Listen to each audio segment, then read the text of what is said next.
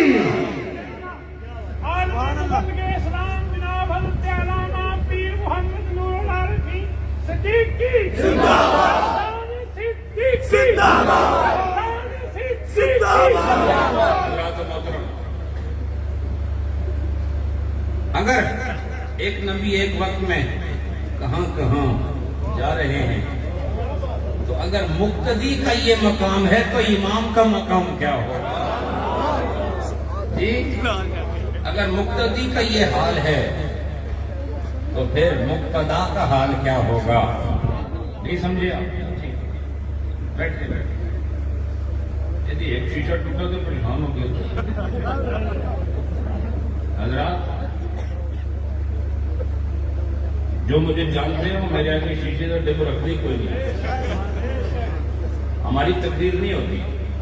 جو جو عطا ہوتا ہے اسی وقت بیان ہو جاتا ہے، یاد رکھیں۔ اور جو بھی باتیں کرتے ہیں اس کے پیچھے کوئی نہ کوئی اللہ دلیل بھی عطا فرما دیتا ہے۔ اب آپ کو امید ہو، اب ایک بات سنیں آپ، اللہ رب العالمین نے اپنے محبوب کو یوں سمجھ لو کہ اپنی شان سبحانیت کا مظہر بنایا۔ اللہ کی بہت ساری شانیں، تو اس صفت کا مظہر کہ جس سے اللہ کے سبحان ہونے کا کامل یقین ہو جائے، اللہ نے سفر مصطفیٰ کو اس کا ذریعہ بنا دیا، عجیب و غریب سفر کرا دیا۔ فرمایا ایسا اور کوئی نہیں کر سکتا، وہی کر سکتا ہے جو سبحان ہے، سبحان ہے۔ اور رات کے مختصر سے حصے میں، اچھا اب یہ پھر عادت ہے کہ جو بھی کام کرو وہ ایک خاص وقت میں ہو سکتا ہے، نہیں سمجھے؟ اس کی مثال یہ ہے کہ ابھی جتنی گفتگو میں نے کر لی ہے، سن دے ہو، جتنی گفتگو میں نے کر لی ہے، یہ واسطے جتنا وقت چاہیے سی اتنا ہی استعمال ہویا۔ اتنی ہے کہ میں گفتگو گھنٹے کی کرنی سی تو کوئی ساری گلاں 5 منٹ ہو گئی۔ یہ جڑے لوگ کہتے ہیں نا دریا کو کوزے میں بند کرنا، یہ صرف گلاں ہی ہوتی ہیں، دریا کا در کوزے ہی نہیں بند ہونا، نہیں سمجھے؟ کدے بھی دریا کوزے ہی نہیں بند ہونا، کیونکہ دریا جب کوزے بند ہو جائے تو یہ کس قسم کا دریا ہے، نہیں سمجھے؟ تو کوزے بھی جتنا پانی آمدا ہے وہ اتنا ہی ہے، دریا میں جتنا آمدا ہے وہ اتنا ہی ہے، سمجھے کہ نہیں؟ ہاں اگر یہ دریا اور کوزے کی مثال کو آپ نے ثابت کرنا ہے تو واقعہ معراج سے ثابت ہو سکتا۔ باقی جب کسی روٹی بھی کھانی ہے تو کم از کم بہت ہی تیز بھی کھاؤ تو 5 منٹ تک ہونا چاہیے، تو جتنی دیر تسی ایک نوالا کھانا ہے اتنی دیر میرے نبی پوری کائنات کی سیر کر کے واپس تسی ایک گھٹ پانی پینا ہے، اتنی دیر میرے نبی نے مکان و لامکان کی سیر کر لی۔ تو یہ کام کون کر سکتا ہے؟ یہ انسان نہیں کر سکتا، سبحان کر سکتا۔ یہ سبحان کا کام، انسان کا کام نہیں ہے۔ اس لیے اللہ تعالیٰ نے اس سفر کرانے کی نسبت کو نبی کی طرف نہیں بلکہ اپنی طرف ذکر فرمایا کہ سفر نبی نے نہیں کیا بلکہ سبحان نے کرایا ہے۔ جس نے شان سبحانیت کو دیکھنا ہو وہ سفر مصطفیٰ کو دیکھنا۔ حضرات اب اللہ اپنی قدرت بتانے کے لیے ایک اور طریقہ بھی استعمال فرما رہا ہے، اور وہ کیا ہے؟ اس کو جناب جلال الدین رومی رحمۃ اللہ علیہ نے ذکر فرمایا، میں اللہ کی شان بتا رہا ہوں کہ وہ اپنے بندوں سے اپنی شان کیسے بتاتا۔ جناب رومی فرماتے ہیں کہ سینکڑوں لاٹھیاں، کتنی؟ سینکڑوں لاٹھیاں اور فرعون کے ہزاروں نیزے اور بے شمار لاٹھیاں، ان کے لیے صرف ایک موسیٰ کا عصا کافی ہے۔ سمجھ آئی کہ نہیں آپ کو؟ کوئی طریقہ یہ ہوتا ہے کہ جتنی تلواریں ہوں گی اس کے مقابلے میں اتنی چاہیے، ایسا ہی یہ سمجھے کہ آپ ایک تلوار سے 20 تلوار کا مقابلہ تو نہیں کر سکتے، کیونکہ عادت نہیں ہے۔ لیکن رومی علیہ رحمہ فرماتے ہیں عادت اور ہے، قدرت اور ہے، اور اپنی شان قادرانہ سمجھانے کے لیے اللہ رب العالمین نے حضرت موسیٰ علیہ السلام کے ہاتھ میں جو عصا دیا وہ ایک وقت میں پوری جو فرعون کی فوج ہے ان کے نیزوں کے لیے کافی ہے، اور ساحران فرعون، وہ جادوگر جو اپنی لاٹیاں لے کر آئے، کہا ان سب کے لیے ایک ہی موسیٰ علیہ السلام کی لاٹھی کافی ہے۔ اور آپ کو پتہ ہے کیا ہوا تھا جب یہ سب جادوگر اکٹھے ہوئے؟ تو انہوں نے جب اپنی لاٹیاں زمین پر ڈالیں تو سب نے ڈالی، تو تھوڑی دیر بعد وہ لاٹیاں جو ہیں وہ سانپ کی شکل میں متشکل ہو گئی اور باقاعدہ دوڑنا شروع ہو گئی۔ سنتے ہو کہ نہیں بھائی؟ تو وہاں جو دربار میں ہیبت تاری ہو گئی، تو اتنے سارے جو ڈنڈے تھے وہ سانپ بن گئے۔ اتنے ایک آ جائے گا تو جتنے بھی محبت والے سارے دوڑ جاؤ گے، نہیں سمجھائیے؟ پھر آپ کو یاد نہیں رہے گا پیر صاحب آئے سن یا خلیفہ صاحب آئے، ایک آ جائے تو بھاگ جاؤ گے سارے۔ ہیبت تاری ہو گئی پورے دربار پر، ہیبت تاری ہو گئی۔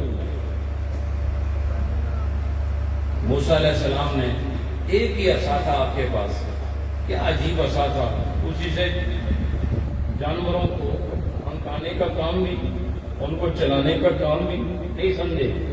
اسی سے چلنے کا کام بھی، اسی سے، اسی ایک عصا سے سمندر کو راستہ بنانے کے لیے شعور دینے کا کام بھی اسی ایک عصا سے، نہیں سمجھے؟